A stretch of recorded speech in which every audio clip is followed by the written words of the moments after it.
Big news from the Bank of Canada. They have just dropped the interest rates again. This actually marks the first time since the global financial crisis that they have dropped rates 3 times in a row. Now, if you're a buyer, seller, or investor, this can affect you on both sides of the spectrum, both good and bad, and the information in this video may help you make decisions in the future. Now, the landscape of the real estate market across Southwestern Ontario, Canada, and the US has been volatile to say the least over the last couple years. If you zoom out and you look at 10, 20, 50, 100-year increments, you will see that there are these large spikes and dips that happen almost every 10 years, depending on things that are happening in the economy globally that affect the real estate market and people's habits, and most importantly, sentiment. As we've talked about on this channel many times, we like to offer a balanced perspective, not be those agents that just say buy now, rates are low. We like to give you strategic advice so that you can build a portfolio and navigate the real estate market and make decisions locally while understanding what's happening from a macro perspective. So while interest rates are a very important key indicator of where the market is going, you really need to understand how it's impacting people's decisions from the bank level to the consumer level to how commercial real estate, investment real estate, and residential real estate all affect each other and have a huge impact on new development. Did I just blow your mind? Think about it. All of these are different asset classes. And when we're talking about the real estate market, what segment of the market are we actually talking about? When you're hearing about interest rate and policy rate announcement, more often than not, that's talking about the residential resale consumer or people that are maybe selling the home they bought 10 years ago to buy a new home. But when you take residential resale and you're comparing it against new development, you're talking about two entirely different asset classes.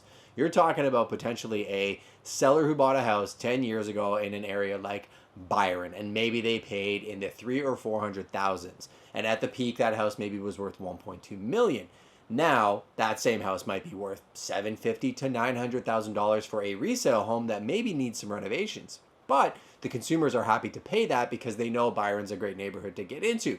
I'm using that as a case study because that same new home that is in Byron, they've already paid per front foot for the land. The development charges and taxes are what they are, probably about $100,000 a lot, and the end price for the consumer may still be in the $950,000 to $1.2 million range. So currently what we're seeing in the residential market is the resale market with properties that need renovations are actually selling very quickly in multiple offers. If you're priced strategically, we've had 4 incidences lately where we have sold over asking in multiple offers without conditions because the consumers saw the property as a great buy in a market that is going to be growing over the next 10 to 20 years. Now at the same time, those new build developers are getting sharp on their price points. They're offering things like basements, inducements. They're trying to clear out the cobwebs, and they're actually calling people like us to look for land acquisitions and consult on projects for what the next 2, 3 to 5 years look like. I look at that as a key indicator of where the sentiment is on the investment side. People want to build houses. Obviously, the government is screaming for more product because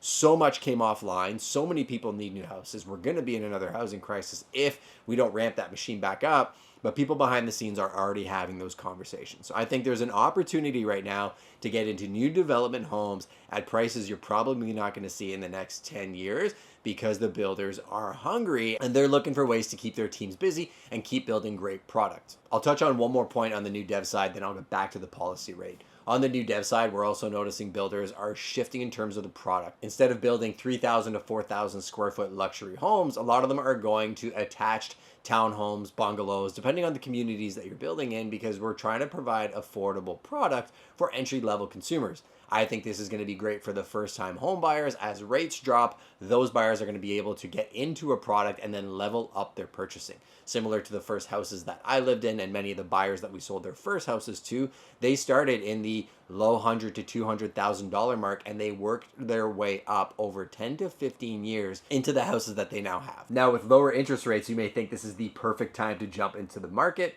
but that's not the full picture. There's a few misconceptions I've seen over and over again when interest rates fall. Buyers rush into the market, making for more competition and increase in prices. Sellers may think they can ask for higher prices because the interest rates dropped without improving their properties. And investors misjudge the market, and they just assume that you're going to see massive amounts of passive growth because the interest rates are coming down. I think on the investment side, you need to be strategic about the properties you're looking to purchase. And yes, while passive growth is a great way to make money in real estate, you should be cash flowing. You should be finding ways to add value to your property, and the deal should pencil when you write the deal, not on a hope and a prayer like many investors did over the last 5 years. So how do you navigate the interest rate drop? So for buyers, I would say locking in lower rates now and working with a good, strong strategic mortgage advisor. If you need one, we have many prime partners that we work with that could be suitable to your scenario depending on what you're looking to purchase. And if you're a buyer, do not rush into a bidding war. We have a strategy that worked when the market was absolutely ripping, where we were unemotional about our bidding war process. You need to have a strategy. Don't just put the highest number on paper because you want to win. Leave emotions out of it and make sure you have a good advisor. For sellers, use this opportunity to attract the right buyers, but be sharp on your price point. If your property isn't selling, it is going to be price, the condition of the property, or the marketing. If you've had the marketing, you've had interest, you've had people that they said they want to offer and they didn't, it's likely going to be your price. And short of you improving the property massively from a conditional perspective, don't stick your head in the sand, be realistic. For investors, review your portfolio and your goals. Zoom out. What are you looking to build over the last 10 years? We have something proprietary at Prime that we call the Prime Strategy Sync call. We're not looking to sell you anything. We're looking to actually ask you the right questions to help ascertain what you're trying to accomplish.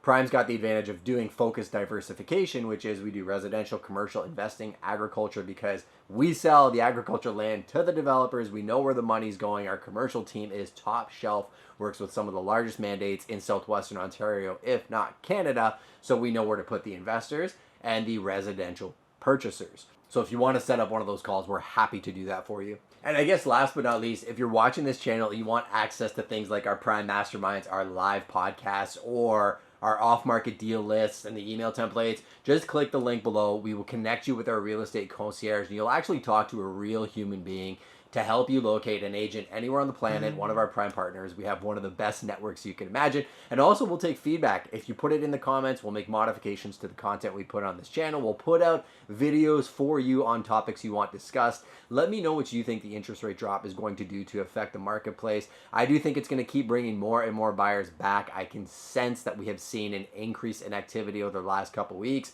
I will put an asterisk to that though. We have seen waves of activity. So I could see this going right until December, and then it will stop for Christmas. And then I think January to March will be one of our busiest seasons ever. And if you want to know why, hit subscribe so you don't miss my market update, and I'll give you the lowdown on what's happening, boots on the ground.